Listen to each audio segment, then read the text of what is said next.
for the next 10 days. We're stopped, all ground stopped.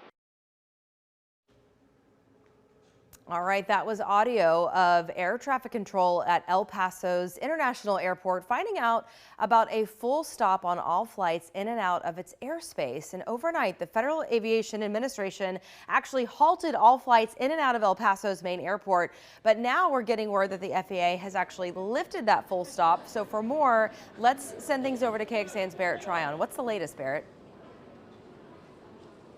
Yeah, wild. A little bit of a tennis match, a little bit of whiplash going back and forth here, Erica. But yeah, as you mentioned, the FAA in the last 5 minutes here now lifting those temporary flight restrictions over El Paso. It was set to stay in effect until next Friday evening. That is now no longer the case. This affected everything. This wasn't just commercial flights. This was cargo. This was medical helicopters. Nothing could take off or land.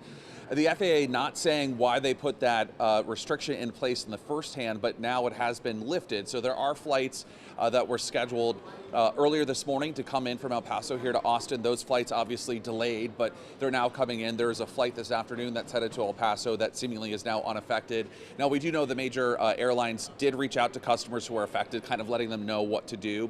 If you might be flying to El Paso or know someone who might be traveling to or from, that flight restriction no longer a problem. You know, I certainly don't want to hypothesize what happened or why the government decided to put this flight restriction into place, which, by the way, did not affect Mexican airspace, only El Paso and nearby southern New Mexico.